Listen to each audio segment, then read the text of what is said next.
Toute ma vie, j'avais économisé chaque sou, fait durer chaque repas, tout cela pour mon fils. Mais une question en apparence innocente sur ma retraite, rapidement suivie de murmures glaçants sur mes plus de 200 000 €, a révélé une vérité effroyable. Pour eux, je n'étais pas une mère. J'étais un simple bilan à gérer. Ce qu'ils ne savaient pas, c'est que mon bilan allait financer un avenir très différent de celui qu'ils avaient prévu. Avant de reprendre le fil de l'histoire, n'oubliez pas de vous abonner pendant que vous écoutez. Et faites-nous savoir dans les commentaires d'où vous nous écoutez. Maintenant, respirez et écoutez attentivement. Voici mon histoire. J'ai quitté la maison de mon fils un matin d'hiver, juste au moment où la magie des fêtes devait commencer. Sans au revoir, sans personne pour me souhaiter bon voyage. Ils ne m'ont pas explicitement demandé de partir, mais ils ne m'ont jamais demandé de rester non plus. Toute ma vie, j'avais économisé chaque sou, fait durer chaque repas, tout cela pour mon enfant. J'ai cru, follement, que le sacrifice à lui seul suffirait à graver ma place à jamais dans leur cœur.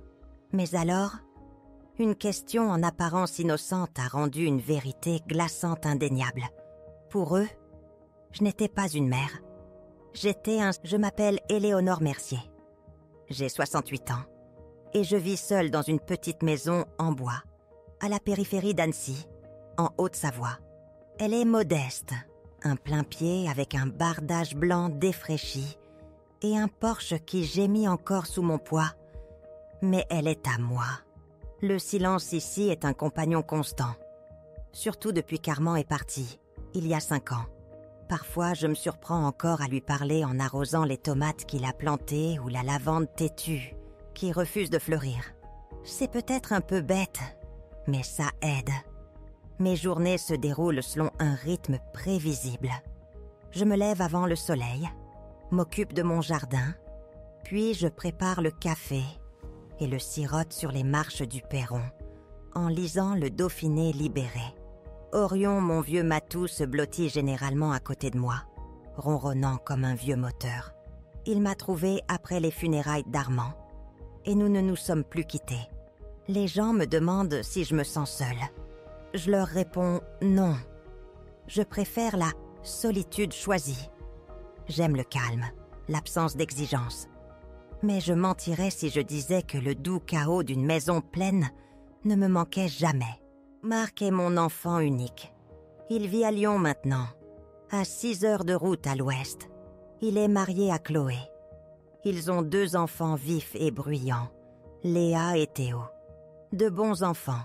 Ils envoient des photos et des cartes de Noël parsemées de paillettes. Marc travaille comme chef d'entrepôt, un emploi stable, et je suis fière de lui. Mais il ne vient pas beaucoup me voir. Je ne me souviens pas de son dernier vrai câlin. Il envoie plus de messages qu'il n'appelle. « Salut maman, ça va ?» Je réponds toujours. « Oui mon chéri, tout va bien. » Et c'est le cas, la plupart du temps. Mais l'amour lu sur un écran semble vide. Il ne sait pas à quel point je me porte bien financièrement. Je ne lui ai jamais dit. Après 30 ans en tant que comptable, j'ai pris ma retraite avec une pension décente. Cela, plus des années d'économie, a constitué un pécule de 205 000 €. Pas une fortune, mais largement suffisant pour une femme qui fait ses courses avec des coupons de réduction. J'ai dit à Marc que je ne recevais qu'1 millier d'euros de ma retraite. Une vérité arrangée. Cela a commencé quand il a demandé négligemment « Tu t'en sors, maman ?» J'ai répondu. Juste de quoi joindre les 2 bouts. Il a plaisanté en disant que je vendrais la maison et viendrais vivre avec eux un jour. Ce fut le premier signal d'alarme. Georges, mon voisin, m'avait prévenu. Si tes enfants pensent que tu as de l'argent, ils vont soit te le demander, soit commencer à planifier leur vie autour de ça. J'ai ri, mais ces mots sont restés. Je fais confiance à Marc. Je l'aime, mais l'amour n'est pas toujours clair.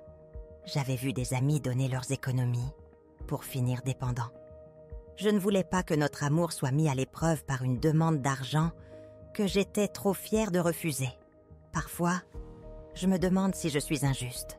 Peut-être devrais-je lui faire plus confiance. Mais alors je me souviens des autres. Marlène, dont le fils a gaspillé 20 000 €. Hélène, qui est devenue une baby-sitter non rémunérée, jusqu'à ce qu'elle se casse la hanche. Alors, j'ai gardé mes affaires pour moi, tout planifié. Mon nom reste sur chaque compte. Je paie mes factures, n'emprunte jamais, ne demande jamais. Il y a une souveraineté tranquille là-dedans, plus précieuse que n'importe quel appel d'anniversaire. Je cuisine encore comme si quelqu'un allait venir. Vieilles habitudes. Un ragoût de bœuf, des biscuits, comme Armand aimait. Je sors de bol, plus par instinct que par espoir. Orion miaule comme s'il était d'accord. Le vieux cardigan d'Armand, mité mais réconfortant, me recouvre encore les nuits froides. Je m'assois près de la fenêtre, une camomille à la main, me souvenant d'années d'amour solide et éprouvé. Il y a plus de réconfort dans ce souvenir que dans n'importe quel compte en banque. Je crois toujours en la famille, en des liens invisibles. Mais parfois, la seule croyance ne suffit pas. Et je n'avais aucune idée qu'une seule question, quelques semaines plus tard, allait tout bouleverser. Ce que je croyais savoir sur l'amour, l'argent et le fait d'être mère. C'était un après-midi de juillet étouffante. J'étais en train de désherber mes haricots verts quand j'ai entendu le bruit familier des pneus. Un SUV argenté s'est garé doucement dans l'allée. Avant qu'il ne s'arrête, 2 petites connes silhouettes se sont précipitées dehors. Léa, 8 ans, et Théo, 6 ans. « Mamie! Mamie !» ont-ils crié. J'ai laissé tomber mes gants et les ai attrapés dans un concentré de douceur collante. Mon cœur a frissonné comme un vieil oiseau qui se souvient comment voler. Entendre « mamie » a fait fondre la chaleur, les genoux endoloris, le silence des mois passés, tout cela en quelque chose de doux. Marc et Chloé sont sortis. Ils tenaient un sac à langer, une relique des années passées. Les lèvres de Chloé se sont incurvées, en ce qui aurait pu être un sourire. Mais ses yeux balayaient ma cour, jaugeant tout. La maison n'a pas changé, a commenté Marc, d'un ton neutre. Je m'en fichais. Mon fils, mes petits-enfants sous mon toit, ne serait-ce que pour le déjeuner. J'aurais balayé le chemin de mes propres mains pour les garder ici plus longtemps. Dans la cuisine, je me suis déplacée comme si les années n'avaient pas passé. La cuisinière a gémi, la hotte a sifflé. J'ai préparé un ragoût de bœuf, une salade de poulet froide, le crumble aux pêches préféré de Léa. Le four a transformé la cuisine en sauna, la sueur imbibant ma blouse. Mais ça ne me dérangeait pas. Laissez-les se sentir chez eux. Ai-je murmuré, servant le ragoût dans les bols bleus réservés aux grandes occasions. Nous nous sommes assis autour de la vieille table en chêne d'Armand. La brise faisait flotter les serviettes. J'ai regardé Théo écraser ses pommes de terre. Léa récitait des noms de chevaux. J'ai rempli les verres de thé glacé, laissant leur bavardage estomper les années.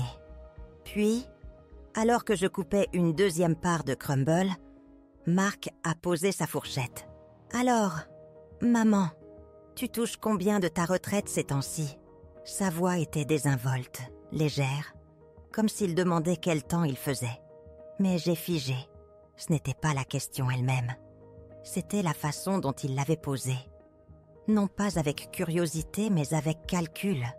J'ai ressenti un pincement au cœur silencieux. J'ai souri, un réflexe. « Oh, pas grand-chose », ai-je dit. « Un peu plus de 1000. Juste de quoi payer les courses et l'électricité. » Marc a hoché la tête, les yeux baissés. Chloé n'a rien dit mais j'ai attrapé son regard vers lui. Rapide, perçant, puis disparu. Dans ce minuscule geste, quelque chose s'est cristallisé. Le malaise que j'avais réprimé, le regard évaluateur de Chloé, le silence de Marc. Tout était réel, pesant lourdement entre nous et le crumble aux pêches. J'ai changé de sujet, parlant de tomates et d'écureuils. Marc a donné des réponses courtes et vides. Chloé a ajouté des commentaires, polis, mesurés. Les enfants étaient heureusement insouciants. Mais pour moi, la lumière chaleureuse que j'avais imaginée entre nous commença à faiblir. Je m'étais convaincue que mon amour, mon silence, ma modestie se traduiraient par du respect. Pourtant, j'étais là, analysée comme un lopin de terre, ne valant l'effort que si elle rapportait quelque chose. J'ai regardé Marc, non pas l'homme, mais le garçon qui avait pleuré après les cauchemars. Cet enfant était toujours là, mais cette nouvelle version aussi, plus dure, vaguement mal à l'aise dans ma cuisine.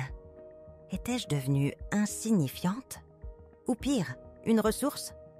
J'ai continué à sourire, à verser de la limonade. Mais à l'intérieur, un fil silencieux de doute s'était filoché. Peut-être Georges avait-il raison? Cette simple question si négligemment posée avait ouvert une porte que je ne savais plus comment refermer. Avez-vous déjà ressenti le souffle froid du calcul de quelqu'un que vous aimiez, transformant votre chaleur en fardeau? Cette question désinvolte, combien tu touches de ta retraite ces temps-ci, a résonné dans ma cuisine longtemps après que leur SUV argenté a disparu dans l'allée. Le son des rires de Léa et Théo, autrefois un doux souvenir, semblait maintenant lointain, presque moqueur. La cuisine, encore imprégnée de l'arôme du crumble aux pêches et du ragoût de bœuf, semblait soudain trop grande, trop silencieuse. J'ai débarrassé la table. Le tintement des assiettes s'est amplifié. Chaque son une petite piqûre contre la paix fragile que j'avais méticuleusement construite depuis le départ d'Armand. Le regard évaluateur de Chloé, les yeux baissés de Marc, ils étaient plus puissants que n'importe quelle accusation hurlée. Ce n'était pas une simple visite, ce jour-là. C'était un audit. Et j'ai été jugée insuffisante. Les semaines se sont fondues en novembre. L'hiver est arrivé rude et précoce, glaçant les fenêtres et transperçant les planchers. J'ai glissé 2 fois cette semaine sur la glace, rien de grave, juste des bleus.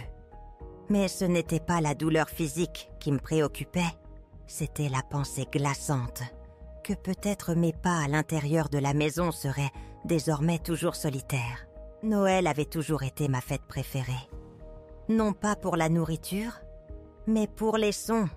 Marc demandant où je gardais la cannelle, le rire strident de Léa, Armand fredonnant des airs de campagne. Pendant 4 ans, c'était le seul jour garanti de réunir tout le monde ici. Cette année, l'attente semblait une chose fragile. Je me suis réveillée à 5 heures du matin, sortant la dinde du congélateur, épluchant les courges, commençant la farce au pain de maïs, selon la recette défraîchie d'Armand. En milieu de matinée, la maison était remplie des odeurs familières, de romarin, de beurre, de cannelle. La table était à moitié mise. Les assiettes pour enfants avec leurs dindes de dessins animés attendaient. J'avais même dessiné un visage souriant sur la serviette de Théo. Toutes les 15 minutes, mon regard jetait un coup d'œil à mon téléphone. Rien. Ils sont probablement coincés dans les embouteillages, me suis-je dit, arrosant la dinde, jetant un coup d'œil par la fenêtre. D'une minute à l'autre, ce SUV s'arrêtera et tout rentrera dans l'ordre. Mais l'horloge a dépassé midi, puis 1 heure, puis 2. J'ai essayé d'appeler. Pas de réponse. J'ai laissé un message. « Salut mon chéri, je me demandais juste si vous veniez toujours. Tout est prêt. Pas de souci. Dis-moi juste si vous venez, d'accord ? Encore 1 heure. Un message. Si tu es trop occupé pour venir, au moins appelle. Je veux juste entendre ta voix aujourd'hui. Toujours rien. À 16h30, je suis sortie jeter les ordures et j'ai aperçu la maison de Georges. Son allée était pleine, la fenêtre de sa cuisine lumineuse. Sa fille remuait la sauce, les garçons couraient. Quelqu'un découpait une dinde. Une nostalgie inattendue m'a serré la poitrine. Non pas de la jalousie, juste une profonde douleur pour le bruit qui s'échappait de leurs murs. De retour à l'intérieur, j'ai allumé les bougies, me suis versé du vin rouge et j'ai posé un autre verre en face de moi, près de la chaise vide d'Armand. J'ai lissé la nappe. Je me suis dit que c'était bon, que je comprenais. Les gens sont occupés. Mais sous ce calme, mon cœur s'est recroquevillé, comme une feuille sèche. La nourriture a refroidi. La purée de pommes de terre avait perdu sa chaleur. J'ai picoré une tranche de dinde, fixé la farce, puis j'ai arrêté. Ma fourchette est restée en suspens. J'ai revu Marc des années auparavant, assis à cet endroit précis, taquinant Armand sur la vitesse à laquelle il mangeait. Pas de rire ce soir. Je n'ai pas pleuré, pas tout de suite. Je suis juste restée assise, laissant le silence s'étirer. Le vin n'avait un goût trop amer. La chaise en face de moi est restée vide. J'ai allumé la bougie près de la photo d'Armand. Pas de lumière, pas de télévision. Juste moi et le doux scintillement. « Armand !» ai-je murmuré. Personne n'est venu cette année. Je suppose qu'ils sont occupés. Peut-être la prochaine fois. La bougie a brûlé plus bas. Je suis restée dans cette chaise plus longtemps que j'aurais dû, bien après que la chaleur ait quitté mes os. Pour la première fois depuis longtemps, l'immobilité ne m'a pas semblé paisible. Elle a résonné comme une chambre d'écho, chaque moment oublié revenant plus fort qu'auparavant. 2 jours de plus sont passés. Aucun message, aucun appel manqué, pas même un mème partagé de Chloé. Samedi matin, j'ai fait du café, je l'ai apporté sur la balançoire du porche, regardant les dernières feuilles tomber. Le calme semblait différent maintenant. Non pas choisi, non pas sacré, juste vide. Je ne me sentais pas en colère. Pas vraiment. Plutôt mise de côté. Comme un vieux manteau accroché au fond d'un placard qu'on ne jette pas, mais qu'on ne cherche plus non plus. Leur silence pouvait-il vraiment signifier quelque chose de plus? Ou étais-je simplement en train de trouver des ombres dans le calme? 2 semaines s'étaient écoulées depuis ce Noël silencieux, et la maison semblait toujours plus froide que d'habitude. Un froid qui n'avait rien à voir avec l'air extérieur. J'aurais pu allumer la cheminée, monter le son de la radio. Mais ce que je désirais vraiment, c'était le chaos de la famille, le son des pieds d'enfants courant sur le sol, même la politesse forcée de Chloé. Alors, un matin, juste au moment où le ciel commençait à passer du noir au gris, j'ai fait ma valise. Je n'ai pas dit à Marc que je venais. J'avais peur qu'il dise non, ou pire, qu'il hésite. Il y a quelque chose dans l'hésitation de son propre enfant qui coupe plus profondément qu'un refus catégorique.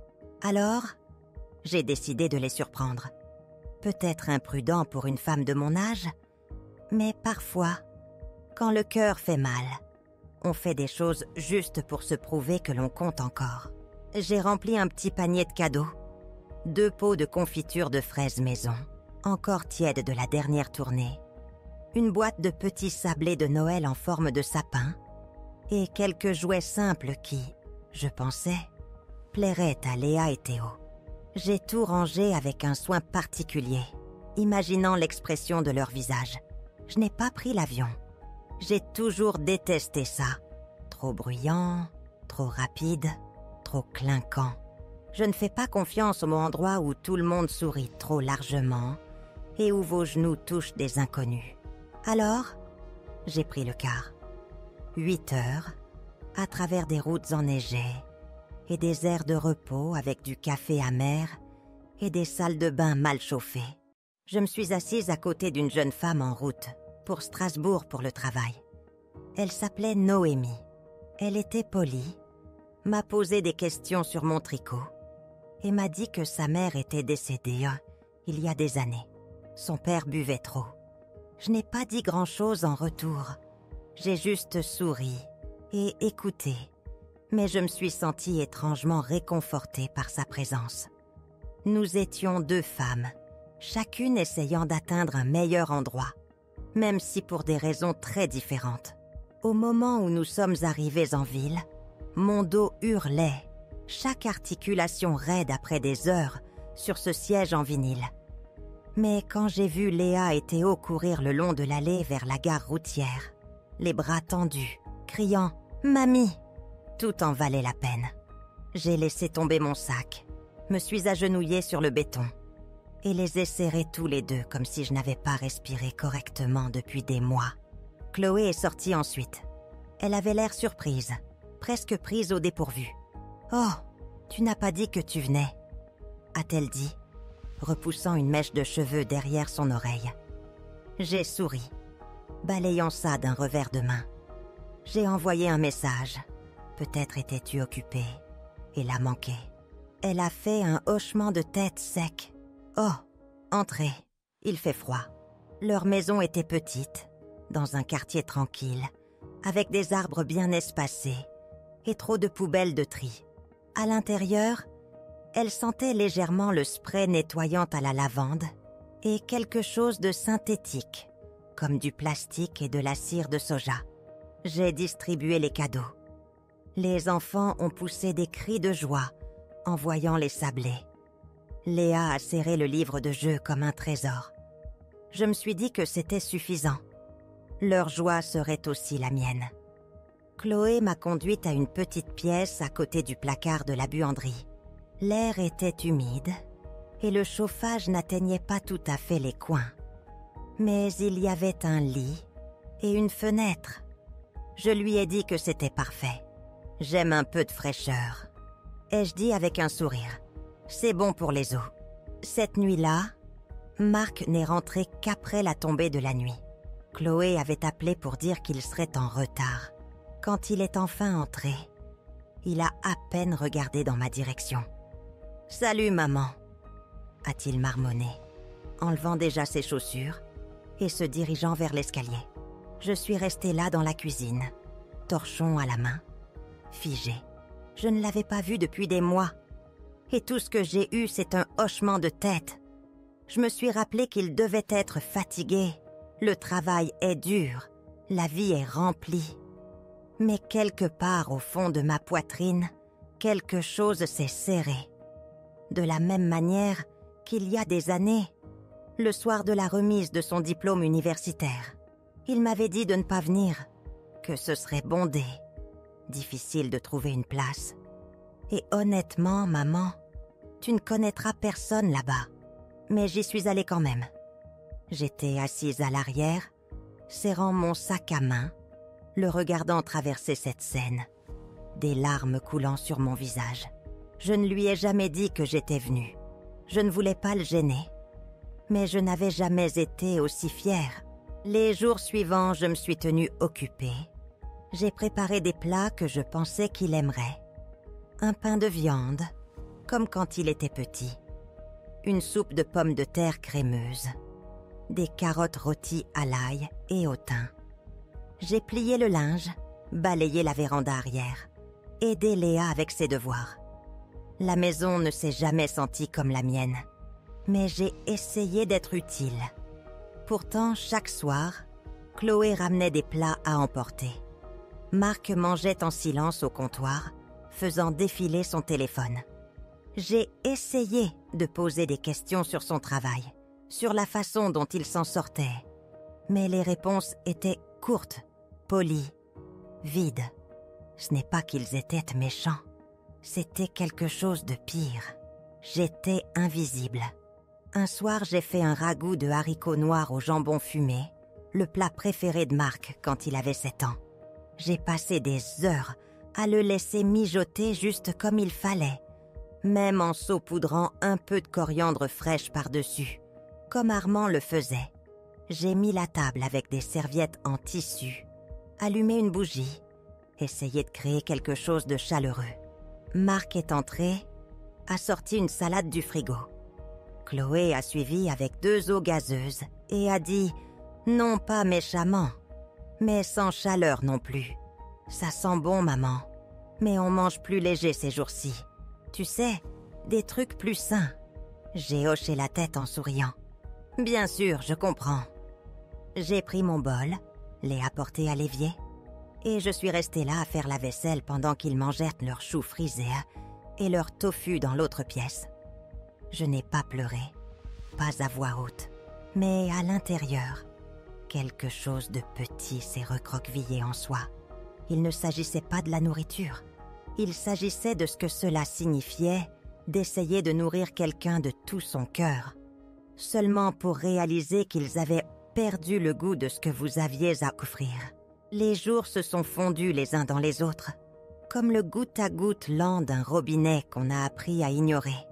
J'ai essayé de rester utile, me disant que Marc devait remarquer les petites choses. Le petit déjeuner, le linge, la façon dont je pliais les chaussettes des enfants, en paire nette comme je le faisais quand il était petit. Peut-être qu'il ne disait rien encore. Peut-être qu'il me serrerait dans ses bras avant mon départ. Chaque matin, je me levais avant tout le monde. C'est une habitude qui ne m'a jamais quittée, même après ma retraite. Je préparais une cafetière fraîche, coupais le pain au levain que j'avais apporté de chez moi, le faisais griller et étalais quelques confitures maison, abricots, fraises, le genre que Chloé avait dit une fois lui rappeler sa grand-mère. Mais la cuisine restait silencieuse. Marc passait avec une tasse de voyage, marmonnant. « On est habitués à Starbucks maintenant, maman. » Chloé levait les yeux de son téléphone, offrait un « merci » poli et se précipitait au garage sans prendre une bouchée. À 9 heures, la maison se vidait. Je marchais sur la pointe des pieds, comme si je me promenais dans la maison de quelqu'un d'autre, ne voulant rien déranger. J'ai allumé la télévision à faible volume. À peine un murmure, juste pour entendre une voix autre que mes propres pensées. La plupart des jours, je regardais de vieilles rediffusions d'émissions de cuisine ou de bulletins météo, non pas parce que le temps en Bretagne m'intéressait, mais parce que les voix étaient amicales. J'ai essuyé les comptoirs déjà propres. J'ai balayé le sol 2 fois. J'ai plié des plaids qui n'avaient pas bougé. C'était étrange d'être dans une maison remplie de monde et pourtant de me sentir plus seule que dans ma maison d'Annecy.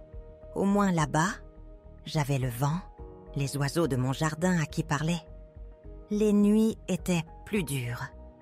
La petite chambre d'amis près de la buanderie était plus froide que je ne le laissais paraître. Le bourdonnement du sèche-linge d'à côté me réveillait parfois en sursaut. Je restais allongée dans le noir et écoutais les bruits lointains de la circulation de l'autoroute. Un grondement bas et constant, rien à voir avec les nuits calmes de chez moi, où seul le chant d'une chouette ou le pas d'un chevreuil pouvait vous tirer du sommeil. Le son des poules gloussant le matin me manquait. Le grincement des marches de mon Porsche arrière me manquait. Et la façon dont Armand tapait des phalanges sur la porte du placard quand il se levait la nuit pour un verre d'eau. Les gémissements des lattes de parquet sous mes pantoufles me manquaient, même. La vie en ville avait ses commodités, bien sûr, mais pour quelqu'un comme moi qui n'appartenait à aucune routine ici, c'était une sorte d'exil. J'étais entourée de vitesse et de buts. Mais je me déplaçais trop lentement pour l'un ou l'autre. Et puis est venu le moment que je savais, dans un coin tranquille de moi-même, inévitable. Un soir, après le dîner, des plats à emporter encore, cette fois de la cuisine thaï, Chloé a posé son verre et a dit, avec un doux sourire, « Alors, ce samedi, nous avons des projets avec des amis du travail. Une sorte de week-end en retraite au nord, juste entre couples. » Elle ne m'a pas regardé directement. Marc était occupé à enlever l'étiquette de sa bouteille de bière. J'ai hoché la tête lentement. Elle a ajouté « Je parie que tu commences à t'ennuyer d'Annecy, non? Tes plantes, ton petit Porsche. » Mes lèvres ont formé un sourire, avant que mon cœur ne puisse suivre. Oui, les orchidées doivent avoir soif maintenant. Et c'était tout. Il n'y avait aucune colère dans sa voix, aucune accusation. Mais ces mots traçaient une ligne claire dans le sable, aussi douce que de la poussière de sucre sur un comptoir. Je ne faisais plus partie du rythme ici. Ma visite était devenue une pause dans leur vie, une pause qui devait maintenant prendre fin. Cette nuit-là, j'ai fait mes affaires en silence. Je n'ai pas pleuré. Il y a une dignité à savoir quand partir. J'ai plié les dessins des enfants et les ai glissés dans mon sac à main. J'ai lissé les draps du lit étroit et j'ai laissé le pot de confiture sur le comptoir de la cuisine avec un mot pour Léa et Théo, avec tout mon amour. Parfois, les moments les plus déchirants ne sont pas bruyants. Ils se présentent sous la forme de phrases polies, prononcées autour de plats et de demi-sourires. Ils ne vous poussent pas dehors. Ils vous montrent juste où est la porte et vous font confiance pour savoir la franchir. Avez-vous déjà reconnu le signe tacite qu'il est temps de partir, même quand personne ne prononce les mots à voix haute? Il était plus de minuit. La maison gisait dans l'obscurité, drapée du calme avant Noël. Je me suis dit que je partirais discrètement à l'aube, sans histoire. C'est ma façon de faire. Mais l'instinct douloureux d'une mère m'a tiré vers la porte de Marc, légèrement entr'ouverte. Des voix, basses et froides, en ont émané. J'ai figé. La voix de Chloé a transpercé le silence, m'accusant de mentir sur mes finances, de m'asseoir sur plus de 200 000 €. Mes économies, a-t-elle raillé, devraient les aider, pas prendre la poussière. Marc, plus discret, semblait résigné. Chloé a insisté, disant que si je tenais vraiment à eux, j'aiderais avec leur prêt immobilier, la crèche, au lieu d'apporter de la confiture. Leur plan? La prochaine fois, ils diraient qu'ils partaient en voyage. Nous avons vraiment besoin d'espace, a conclu Chloé. Pas de cris, pas de larmes. Juste un effondrement silencieux et profond. Je me suis retournée, chaque pas lourd, vers ma minuscule chambre. Le chauffage ronronnait, mais le froid avait atteint mes os. Je suis restée là, sans dormir, jusqu'à l'aube. Pas de colère, juste un vide là où l'amour était. J'ai fermé mon sac, griffonné un mot. Je retourne à Annecy. Merci, les enfants sont adorables. Je les aime. Pas de ponctuation, pas d'amertume. Je n'ai pas frappé. Je ne voulais pas voir leurs yeux. La gare routière n'était pas loin. Le siège froid. Mon reflet, tiré, gris, étranger. L'indifférence, réalisais-je sur l'autoroute, est une sorte d'abandon dont personne ne vous prévient. Avez-vous déjà ressenti ce rejet silencieux, où l'amour se transforme en un fardeau indésirable? Le car est entré dans Annecy, juste au moment où le soleil perçait les montagnes, projetant de longues ombres bleues sur les congères. Je suis descendue sur le trottoir, serrant mon sac en toile usée plus fort que je ne l'aurais voulu. Mes doigts me faisaient mal à cause du froid, mais je l'ai accueilli. Il me rappelait que j'étais toujours là, toujours capable de ressentir. La marche jusqu'à la maison m'a semblé étrange, comme revenir dans un endroit dont je rêvais plutôt que dans une maison où je vivais vraiment. Quand j'ai ouvert la porte, une odeur chaude, légèrement douce, s'en est échappée. Poussière de bois, l'huile d'agrumes que j'utilisais sur les planchers. Elle m'a accueillie comme une vieille amie.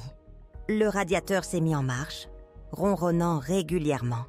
La photo d'Armand, prise lors de notre voyage pour nos 25 ans de mariage au Parc national des Écrins, était toujours sur l'étagère près de la télévision.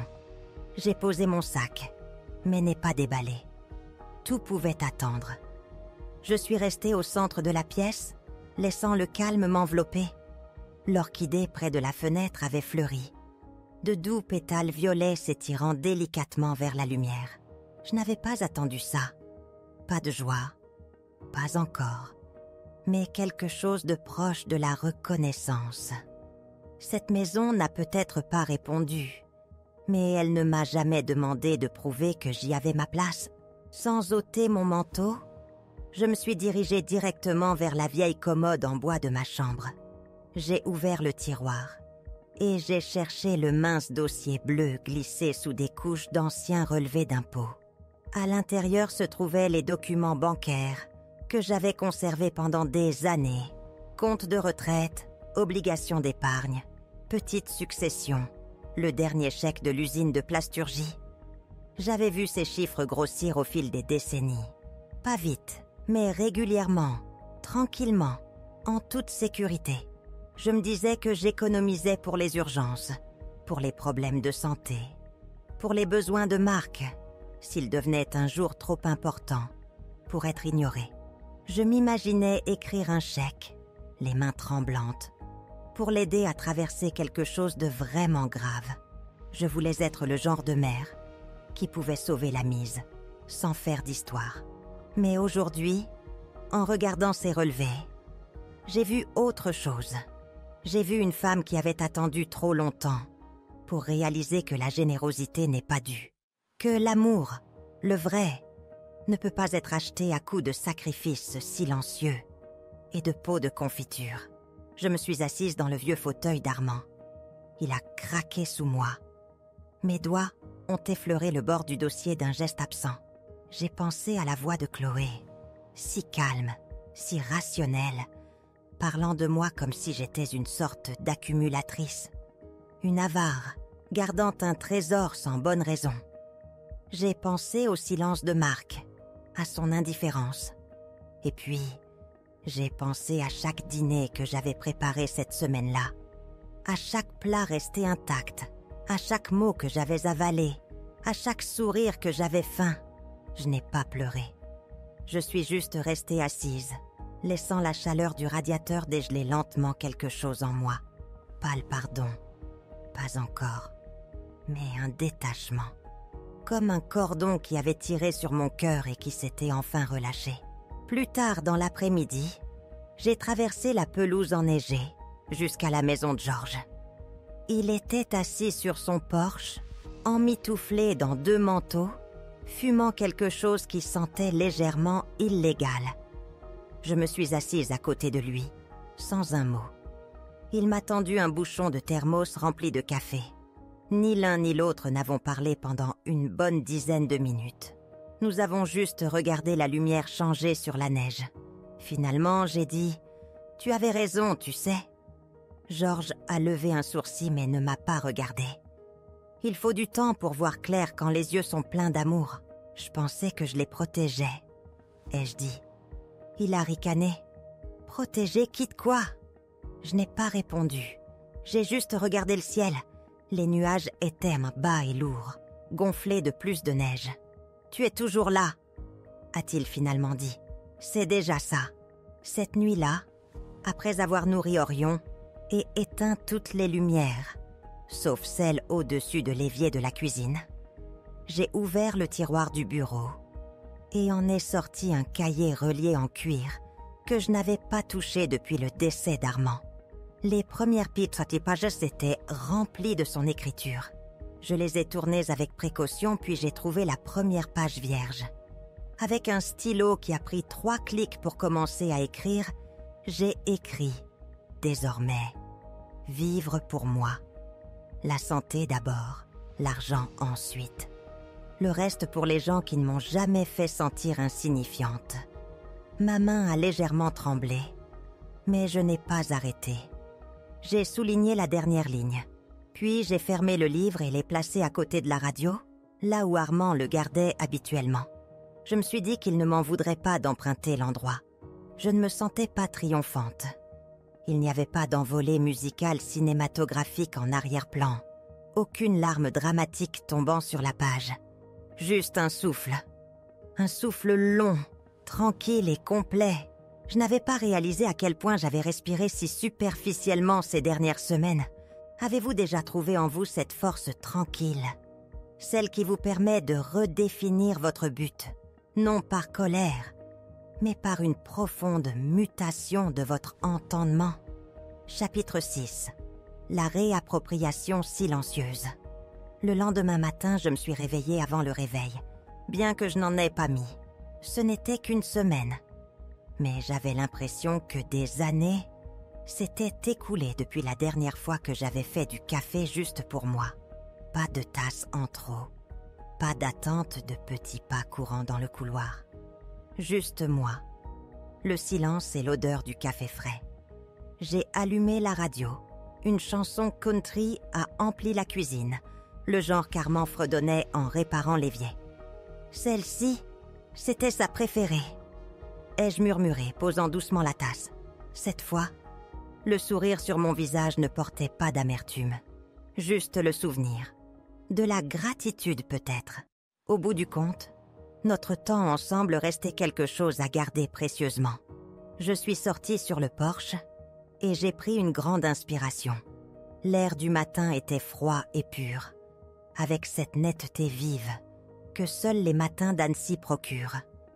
J'ai fait le tour du jardin, ramassant les branches tombées lors de la tempête de vent d'il y a quelques nuits, cueillant quelques légumes flétris des plates-bandes. Au moins, les plantes ont encore besoin de moi, ai-je dit à voix haute, m'accroupissant pour démêler un peu de vigne mordue par le gel. Elles ne demandent rien en retour. La paix que je ressentais n'était ni bruyante ni triomphante. Elle était simple, douce, le genre qui vous surprend quand vous avez cessé d'essayer de la gagner. Une semaine plus tard, j'ai fait du vélo jusqu'en ville, enveloppée dans mon épais manteau vert, avec une écharpe remontée sur mes oreilles. Je me suis garée devant la quincaillerie et j'ai poussé la porte. La clochette a tinté au-dessus de moi. « Madame Mercier !» a lancé le propriétaire du magasin derrière le comptoir. « On pensait tous que vous étiez partis pour de bon. Allez vivre chez votre famille et tout. » J'ai souri en posant une liste de fournitures de toiture sur le comptoir. « J'ai essayé, » ai-je dit légèrement. « Il s'avère que je respire mieux ici. » Il n'a pas demandé plus et je n'en ai pas offert. Certaines histoires sont trop vastes pour être expliquées entre des étagères de rubans adhésifs et de gants de jardinage. Mais derrière mon sourire se cachait une femme qui venait de survivre à une tempête silencieuse. Et pour la première fois depuis longtemps, je me sentais stable sur mes pieds. Et cette stabilité n'était que le début de ce dont j'étais vraiment capable. Avez-vous déjà ressenti une force profonde et tranquille émerger après une tempête, sachant que le prochain chapitre vous appartient vraiment? Un matin de fin février, juste au moment où l'hiver relâchait enfin son emprise sur Annecy, j'ai ouvert le vieux coffre en cèdre sous l'escalier. Je ne l'avais pas touché depuis des années. Les charnières ont gémi comme un vieil ami murmurant des secrets, alors que je soulevais le couvercle. À l'intérieur, tout était exactement comme je m'en souvenais. Un mouchoir brodé de fleurs sauvages, un paquet de lettres qu'Armand m'avait écrites durant nos premières années, l'album de photos de famille déjà jauni sur les bords, et une épaisse liasse serrée par un élastique. Les relevés bancaires, les bons d'épargne et les détails de la pension totalisant un peu plus de 205 000 €. Je les ai tous portés à la table de la cuisine.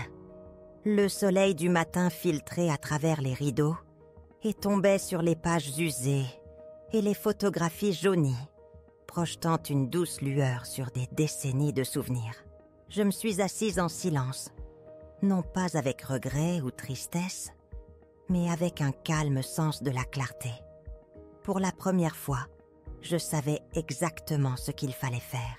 Plus tard cet après-midi-là, j'ai marché 5 pâtés de maison jusqu'à un petit cabinet d'avocat, devant lequel j'étais passée 100 fois, sans jamais y entrer. Ça sentait légèrement l'huile de citron et le papier. La réceptionniste a souri plus chaleureusement que quiconque. Dans la maison de Marc ne l'avait fait depuis des mois. Je me suis assise en face de l'avocat. Un homme plus jeune que Marc, mais avec les mêmes yeux prudents. Et j'ai commencé. La première page disait « Moi, Éléonore Marguerite Mercier, résidente à Annecy, Haute-Savoie, déclare ceci être mon dernier testament. Je suis saine d'esprit et de corps. » J'ai tout exposé clairement. Une partie serait mise de côté pour couvrir les frais d'obsèques. Une autre irait à la bibliothèque municipale de la ville, la même où je faisais du bénévolat le samedi matin, aidant les enfants timides à déchiffrer leurs premiers mots. Le reste serait donné à un programme local d'aide aux seniors. Un fonds pour aider les femmes comme moi à rester indépendantes un peu plus longtemps. Je ne l'avais pas fait par colère. En vérité, je n'en ressentais aucune, seulement de la compréhension. La famille, j'avais appris, n'est pas définie par le sang. Elle est façonnée par la présence, par la compassion, par le fait d'être là, pas par ce que l'on attend en retour.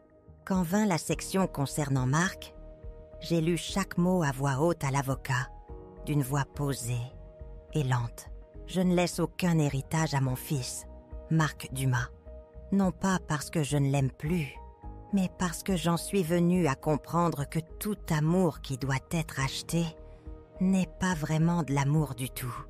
Ma voix n'a pas tremblé, mes mains n'ont pas tremblé. J'ai retiré mes lunettes, me suis appuyée au dossier de la chaise et j'ai fermé les yeux un instant.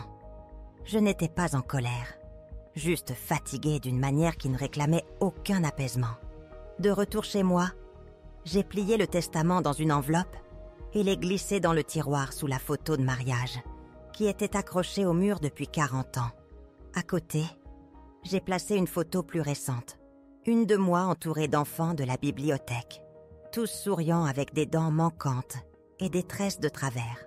Il semblait juste, d'une certaine manière, de les mettre côte à côte. L'une, une vie que j'avais vécue avec dévotion. L'autre, un nouveau genre d'amour que j'avais découvert tard, mais sincèrement. Le lendemain matin, après l'église, l'épouse de Georges, Brigitte, a marché à mes côtés en descendant les marches. Je lui ai parlé doucement du testament. Ses yeux se sont écarquillés derrière ses épaisses lunettes. « Tu ne laisses rien à ton fils ?» a-t-elle demandé doucement. J'ai souri, non pas amèrement, juste en sachant. « Si !» ai-je dit. « Je lui laisse la liberté. » Le vent s'est levé, faisant frissonner les branches dénudées au-dessus de nous. Ça ne piquait plus. Sur le chemin du retour, je me suis arrêtée au café du coin et j'ai commandé un café au lait, quelque chose que je n'avais pas fait depuis l'automne dernier.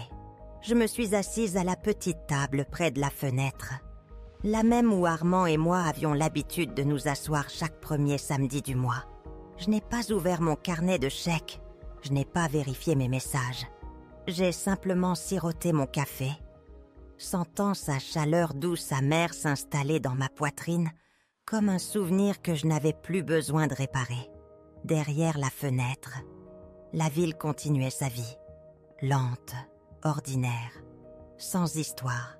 Mais pour moi, ce moment de calme semblait être la première vraie respiration que j'avais prise depuis des années. Avez-vous déjà trouvé la paix en abandonnant vos attentes, réalisant que votre chemin vers la liberté n'est pas celui que vous imaginiez? La lumière orangée du soleil couchant inondait maintenant les murs de ma cuisine. Non pas avec le pincement de la solitude, mais avec le réconfort tranquille d'une toile familière. Mon vieux chat, Oscar, s'étirait paresseusement à mes côtés, son ronronnement un doux moteur traversant le silence. J'ai tendu la main et lui ai gratté doucement les oreilles, ma main se déplaçant lentement, pensivement. J'ai vécu assez longtemps pour comprendre. Ai-je dit à voix haute, à personne en particulier? Personne ne vous doit le bonheur, sauf vous-même. Il n'y avait ni chagrin dans ma voix, ni amertume dans ma façon de le dire. Juste une vérité tranquille que j'avais finalement acceptée. Les gens en ville ont commencé à remarquer un changement en moi. Pas tout de suite, mais lentement, comme le printemps qui s'installe même quand il y a encore du givre au sol. Je n'étais plus la même femme qui baissait autrefois les yeux à l'épicerie, de peur de croiser de la pitié dans le regard d'autrui. Maintenant, je marchais davantage, prenais des chemins plus longs, juste pour respirer plus profondément. J'ai hoché la tête aux gens qui passaient. engager des conversations que je n'aurais jamais faites auparavant. Je me suis inscrite au cours de méditation pour seniors, au centre communautaire. Une pièce au plancher qui grinçait et aux lumières trop vives, mais remplie de gens qui, comme moi, apprenaient à rester immobiles et à écouter leur souffle sans laisser le passé les engloutir. Je n'étais pas douée. Mes genoux me faisaient un mal et mes pensées s'évadaient. Mais j'y retournais tous les mardis et vendredis. La bibliothèque me voyait aussi plus souvent, non pas comme bénévole cette fois, mais juste comme quelqu'un qui avait besoin d'un endroit calme pour lire et se souvenir de qui elle était. Les bibliothécaires me connaissaient de nouveau par mon nom. Un jeudi matin, une jeune infirmière de la clinique départementale est passée pour vérifier ma tension. Elle était joyeuse et bavarde, probablement pas plus de 25 ans, avec un badge où il était écrit Julie et une tresse qui lui tombait à mi-dos. Tandis qu'elle enroulait le brassard autour de mon bras, elle a souri et a dit « Je parie que vos enfants vous rendent souvent visite, hein ?» Je n'ai pas tressailli. Je n'ai pas offert d'explication ni de réponse soigneusement préparée. J'ai juste souri en retour, doucement et fermement. « Non », ai-je dit simplement, « mais c'est bien ainsi. Je mets, et c'est suffisant. » Elle a marqué une pause, l'air un peu incertaine de ce qu'il fallait dire, mais elle a ensuite hoché la tête. Je crois qu'elle a compris plus qu'elle ne l'a laissé paraître. 3 mois après le Nouvel An, la neige avait presque entièrement fondu. La route menant à la ville n'était plus glissante, et les branches de mon jardin commençaient à laisser entrevoir une nouvelle vie. Le printemps était proche. Je le sentais dans la terre, dans la lumière, même dans mes articulations qui me faisaient un peu moins mal chaque matin. Et puis le téléphone a sonné. C'était Marc. Sa voix au début était plus douce que dans mon souvenir. « Salut maman », a-t-il dit avec ce ton prudent et chaleureux qu'il n'avait pas utilisé depuis des années. J'ai voulu appeler, les choses ont été compliquées. Je suis restée silencieuse, le laissant se ressaisir. Après une pause, il a continué. La vérité, c'est que j'ai rencontré quelques difficultés avec le projet. C'est une affaire de start-up. Nous avons juste besoin d'un peu plus de marge. Juste de quoi tenir le prochain trimestre. Puis sont venus les mots que je savais qu'il allait prononcer. Je me demandais si tu pouvais nous aider. Juste un prêt, un petit, jusqu'à ce que nous levions le prochain tour. J'ai lâché un souffle que je n'avais pas réalisé, que je retenais. Mes doigts se sont légèrement recourbés autour de l'accoudoir de la chaise d'Armand. « Je suis désolée, Marc. » ai-je dit, calme et posé. J'ai tout donné. Les économies, je les ai données au centre communautaire, aux enfants. C'est parti. Un instant, j'ai cru que la ligne était coupée, mais ensuite sa voix est revenue, sèche et forte. « Quoi? Tu es sérieuse là? C'était notre argent de famille. Tu l'as donné à des inconnus? » Je me suis assise un peu plus droite, mais ma voix est restée basse. Cet argent était destiné à toi autrefois, Marc. Mais plus maintenant. Toi et ta femme avez clairement montré ce que vous valorisiez. Tu ne m'as jamais demandé si je mangeais bien quand je suis restée chez vous. Tu n'as jamais vérifié si la couverture sur ce sol froid était assez chaude. Tu n'as même pas touché la nourriture que j'avais cuisinée avec amour.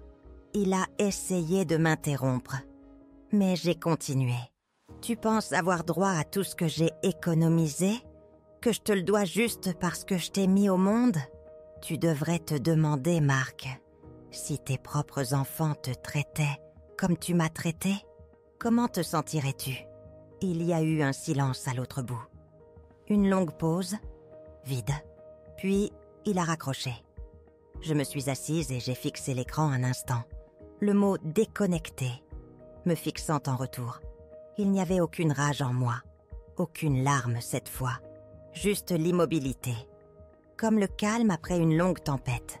Plus tard cette nuit-là, j'ai ouvert mes anciens messages. Des dizaines d'entre eux, autrefois le fil de mes soirées solitaires, brillait sur l'écran.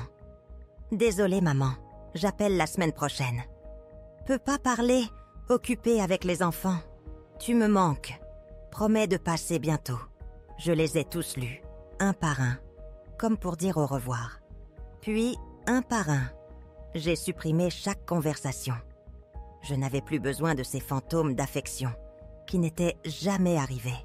La semaine suivante, j'ai commencé à faire du bénévolat au centre communautaire, aidante avec le programme de lecture pour enfants. J'ai balayé les sols, essuyé de petits nez, lu des livres d'histoires à voix haute, avec des voix amusantes. La coordinatrice du centre, une femme gentille, nommée Michel, m'a regardé chic avec des yeux écarquillés un après-midi. « Vous êtes quand debout pendant des heures. Comment avez-vous autant d'énergie ?» J'ai souri, essuyant mes mains sur mon tablier. « Tant que j'ai de la vie en moi, » ai-je dit. « Je veux l'utiliser pour aimer quelqu'un qui ne me blesse pas en retour. » Elle a hoché la tête, mais n'a pas répondu. Ses yeux, par contre, l'ont fait. C'était la première fois depuis des décennies que je me sentais pleine, non pas de nourriture, d'orgueil ou d'approbation, mais de sens. Un froid matin d'avril, j'ai sorti la boîte en bois de sous le lit, celle que je n'avais pas touchée depuis des années. Je l'ai posée sur la table de la cuisine et l'ai ouverte doucement. À l'intérieur se trouvaient les derniers vestiges d'une longue vie. Une vieille photographie d'Armand, une marguerite pressée de notre anniversaire, ma première paire de lunettes, quelques cartes de Marc quand il était petit. J'ai allumé une bougie à côté, la flamme vacillant d'un or doux sur le grain du bois. « Armand » ai-je murmuré. « Je crois que j'ai bien fait les choses. Je ne suis plus en colère, juste fatiguée d'attendre des gens qui ne viendront pas. » J'ai pris mon journal, celui que j'avais commencé après cette nuit dans le car, feuilletant les pages de chagrin et de clarté. J'ai écrit une dernière entrée, ma main tremblant légèrement. Si tu ne sais pas t'aimer d'abord, l'amour de personne d'autre ne te semblera jamais réel. Aujourd'hui, je me choisis. J'ai fermé le livre, l'ai remis dans le tiroir et suis allée préparer du thé. Dehors, le soleil se levait derrière les arbres dénudés, projetant de longues ombres sur le porche. Je suis sortie, enveloppée dans mon épais cardigan, tenant une tasse chaude entre mes mains. Oscar, le chat errant malingre que j'avais recueilli, a sauté sur le banc et s'est blotti à mes côtés. Je n'ai rien dit. Je suis juste restée assise, écoutant le doux bourdonnement du monde qui s'éveillait. Et puis je les ai vus. Une voiture s'engageant dans l'allée en gravier. Marc est sorti le premier. Ses cheveux légèrement plus longs. Son visage tiré mais plus doux que dans mon souvenir. Derrière lui, mes deux petits-enfants se sont précipités, joues rouges et bonnets de laine. Ils ont agité la main. Je n'ai pas bougé. Je n'ai pas encore souri. J'ai attendu. Marc s'est approché lentement, les yeux fixés sur les miens. Non pas rempli de droit ou de culpabilité, mais de quelque chose d'autre. Quelque chose de plus calme. Peut-être du regret. Peut-être de la compréhension. « Salut, maman », a-t-il dit, la voix basse. J'ai hoché la tête, tenant toujours mon thé. Je sentais Oscar bouger à mes côtés. Mais je suis restée immobile. Nous n'étions plus mère et fils accrochés à deux vieux rôles. Nous n'étions que deux personnes apprenant ce que l'amour signifie à nouveau. Ou peut-être pour la première fois. Avez-vous déjà découvert que le plus grand acte d'amour est parfois de lâcher prise, en vous offrant et en offrant aux autres la liberté de comprendre vraiment ce qui compte? Si cette histoire a résonné en vous, si vous avez parcouru un chemin similaire, n'hésitez pas à partager vos pensées dans les commentaires ci-dessous. Votre voix nous est précieuse. Et pour d'autres récits de force tranquille et de transformation inattendue, n'oubliez pas de vous abonner à Mères oubliées. Nous sommes toujours là pour nous souvenir de celles que le monde oublie.